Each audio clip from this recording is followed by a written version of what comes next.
ওকে ব্লগটা পোস্ট করতে সত্যি অনেক দেরি হয়ে গেল, কারণ আমার মাঝে এক্সাম ছিল, আর এক্সাম বন্ধ করে তো আর ভিডিও এডিটার পোস্ট করা যায় না, তাই না? সেই কারণে আমি ভেবেছিলাম যে পরে করে দেবো। তারপর একবার ভাবলাম যে এত দেরি হচ্ছে, এখন আর পোস্ট করলে কি ভিউজ আসবে? তারপর ভাবছি না, কষ্ট করে ভিডিও যখন করেছি পোস্ট তো করবোই। তো দেখো আমরা তারপর ঠাকুরতলায় চলে এসেছি, আর এখানে অনুষ্ঠানটা তখন শুরু হয়ে গেছিল।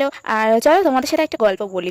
এখানে না বাবার মাথায় ফুল চাপানো হয়েছিল, প্রায় 1.5 ঘন্টা মতন হয়ে গেছে। সন্ন্যাসীরা প্লাস সন্ন্যাসীদের মায়েরা এখানে দণ্ডি কেটেছিল, কিন্তু তবুও না ফুল পড়তে চায় না। কারণটা পরে জানা যায়, কারণটা তোমাদের সাথে শেয়ার করছি। কারণ ওখানে প্রতি বছর যে পুকুরে স্নান করে চড়কের পুজো শুরু হয়, সেই পুকুরে এবার ওরা স্নান করেনি, কিছু একটা দিয়েছিল সেই পুকুরে, সেই কারণে ওরা এবার আমাদের পুকুরে স্নান করেছিল। আর প্রতি বছর আমাদের পুকুরে ঘাট সন্ন্যাসীর দিন স্নান করে, আর ওই পুকুরে চড়কের দিন স্নান করে। কিন্তু এবছর ওই পুকুরে স্নান করে চড়কের পুজোটা শুরু করেনি বলেই হয়তো এমনটা হয়েছিল। কারণ তার কিছুক্ষণ পরে সবাই ডিসিশন নিল ওই পুকুরে গিয়ে একবার স্নান করে আসবে। তাই যাই হোক, তো ওই পুকুরে গিয়ে স্নানও করতে হয়নি, যেতে যেতেই ফুলটা পড়ে গেছে খুব অলৌকিক ভাবে। চলো টাটা, আজকে এই গল্পটা বলতে বলতে আমাদের ব্লগটা এন্ড করলাম।